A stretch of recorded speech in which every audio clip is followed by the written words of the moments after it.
I'm Ann Sperling, the Director of Viticulture and Winemaking at Southbrook Vineyards.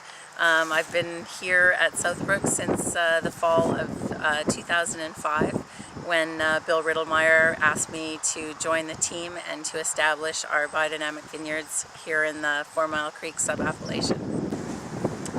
At Southbrook we farm biodynamically, and we work with growers in the Niagara region who farm organically. The simple kind of explanation of organics is that it prohibits the use of chemical fertilizers, synthetic pesticides, and synthetic herbicides. But with biodynamic farming we do so much more, and by that includes a whole farm concept, and including our ruminant sheep that we keep in order to graze and also to produce manure that we compost to feed the vines.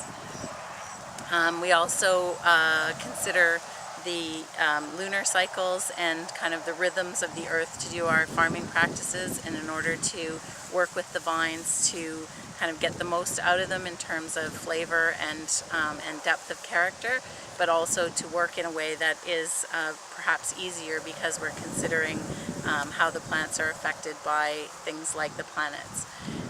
Biodynamic farming is a proactive approach to plant health, and so we work not only with our compost and our compost preparations in order to create biodiverse soils through extensive microbial populations, but we also look to the upper parts of the plant and how we can create health there. We use herbal teas particularly to help the vines work through disease pressure periods that might be caused by our humid climate, and also just to help the vines get the nutrients that they need through, if they're not getting it through the soils, we can also do foliar feed. Rosés become an important part of our lineup at Southbrook Vineyards, and a big part of it is the source of fruit that we have, particularly our estate fruit and some organic Cabernet Franc that we buy from a grower who specifically works his vineyard to make rosé.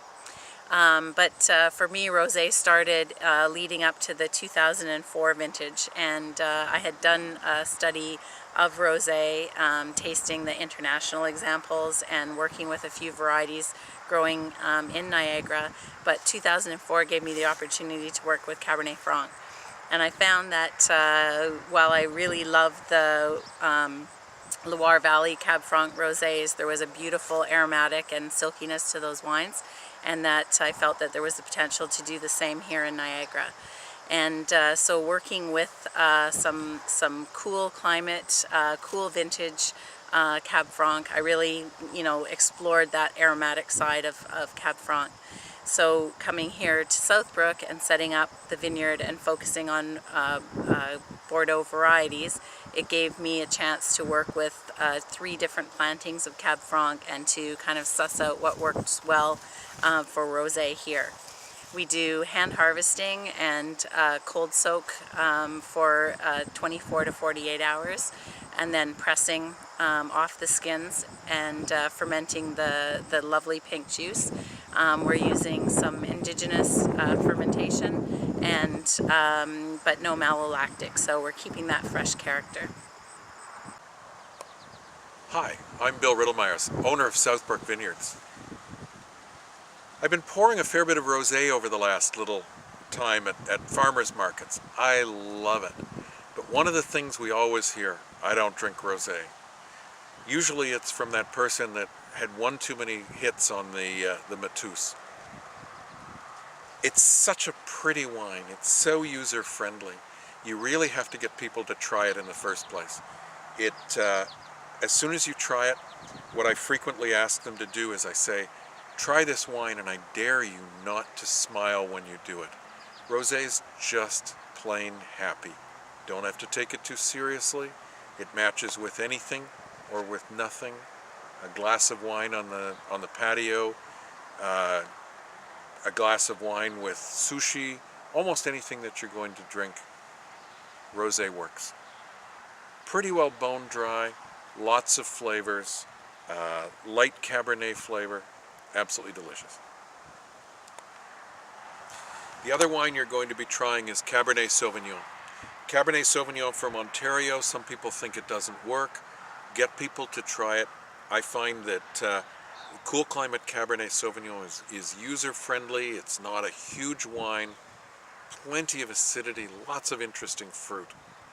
The other interesting thing about this wine, not only is it being sold through the LCBO, it also just got listed at Marks and Spencer's in the UK. They chose it out of all of the wines they tasted across North America. They loved the quality of it. It's selling in the UK for the equivalent of about $30 or $32 a bottle. So they think it's pretty good. So do I.